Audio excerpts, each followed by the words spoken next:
Hi scrappy friends, welcome back to my channel for another process video. Today I'm going to be working in my daughter's third album that I'm almost done completing.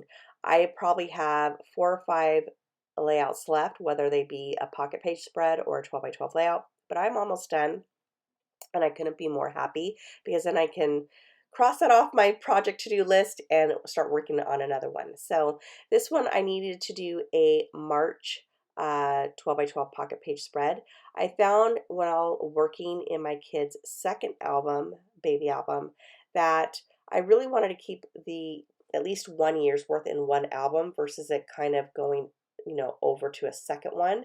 And so what I found that worked for me was creating pocket page spreads of just all those smaller stories that don't make, I allow myself to have 1 or 2 12 by 12 layouts, but then the rest of the stories that don't make, I don't want to say make the cut, but just that are smaller, I just put them in pocket page spread, create bullet point journaling, and it doesn't have to be really detailed as far as the story, just as long as it gets to the point, so that way she has those memories, even though she might not remember them, but I'm giving them to her of what I remember that, happened or, whatever the event may be.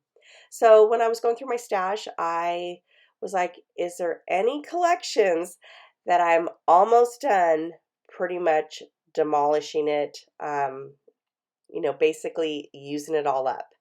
I am so curious. Please leave a comment below. Have you ever used up an entire kit or an entire collection? I think I might have done it once, and it's driving me crazy. My friend, only you guys will understand. I just want to just use it up, just get it done.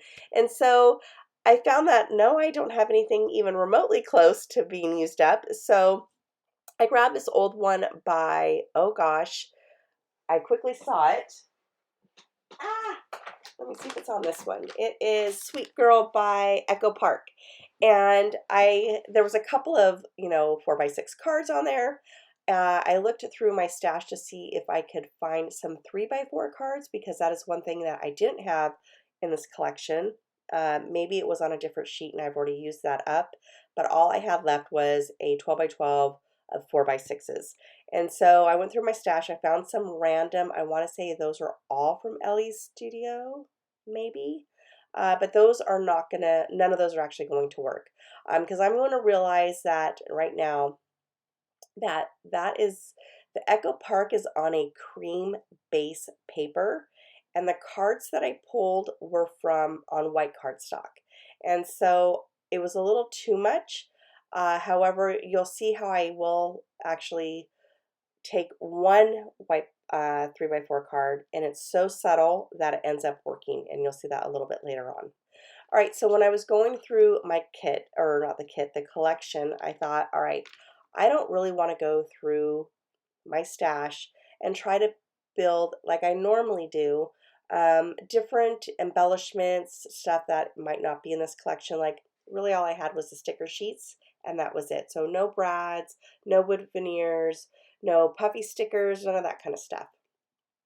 And so, excuse me, let me just get a drink of water really quick. So I decided that, you know what, let me just use what's in front of me. I did go through really quickly a little bits and bobs basket that I have.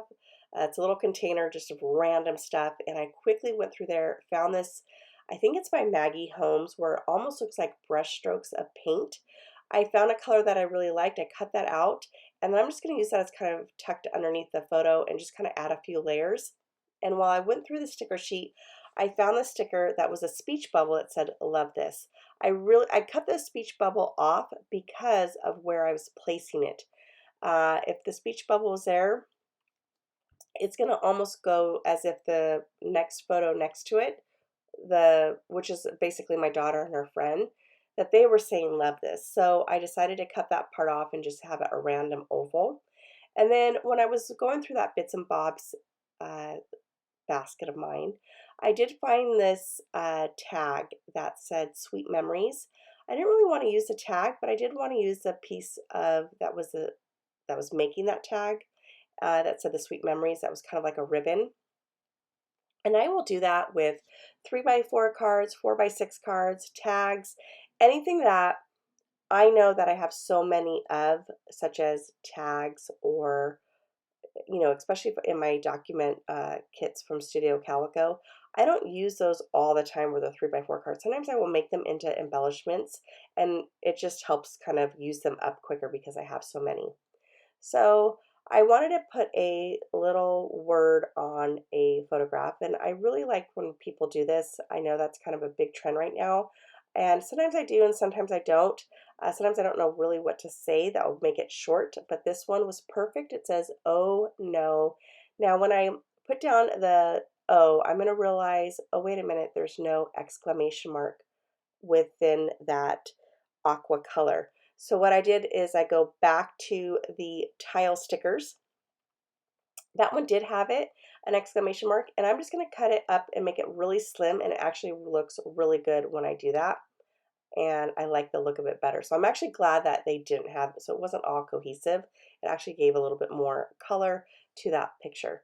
All right, so now I'm kind of showing you how I went through my stash. And this was the only time that I allowed myself to go through the stash because I wanted this to kind of be just to use everything in this collection and not really have to go through my stash.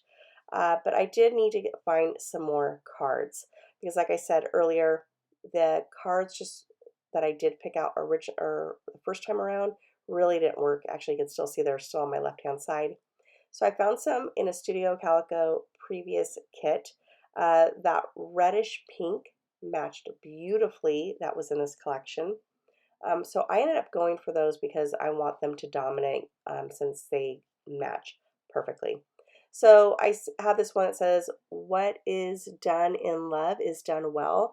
And I do think that is motherhood, right? Sometimes it's got to be like tough love, but it all is meaning well. Not like in this layout in particular that it's, there was tough love, but I just think as being a mom, we second guess our things, everything. Sometimes we're hard on ourselves. We think, did we make the right choice? Were we too hard? Were we not too hard? And so I felt that that card was perfect. That kind of described motherhood. Um, I still, to this day, even though my kids are teenagers, I still wonder and second guess myself all the time. All right, now I'm going to put the month of March because I need it somewhere. I thought about lining it up vertical. As soon as I do that with the card, I'm like, oh no, I do not like that. So I turned off my camera. I fixed it, put those tile cards on some wax paper, check to see if I would like it up on top, and I like that much better. So now I'm just flipping over the cards to make sure, like, was there anything on the back that I didn't want to use or that I could try to use next time around? And I do like some of them, so I will try to use, the polka dot one in the back and even that one, the reddish pink. That was the first card up in the front. All right, I'm going to glue that one down of my little girl that was hanging on the monkey bars, and I'm going to add another sticker to it. I wasn't sure where I wanted to place it. I wanted it up at the top originally, but I felt that I didn't put the picture evenly or in the center enough, and it was stuck down. It was not moving, so I just left it as is because I definitely did not want to rip the card and just destroy it over something that I see it right now, but I guarantee myself in 6 months from now, I will not pay attention to that. Anytime I flip through my kids' albums, I no longer even know what the mistakes were back then or things that bothered me back then. It just, you forget about them. All right, so I'm moving on to the next page of my daughter and her friend for her birthday party. And I am going to go ahead and put this picture down. This is not my daughter's birthday party. This is actually her friend's birthday party. And so I wanted to put the one with the little camera. Again, I didn't want to go through, I had chipboard and stickers to choose from that was in this collection. And I didn't really find anything that stood out, but I did like the camera. I think cameras always work. And then I did pull, this was sitting on top of my workspace.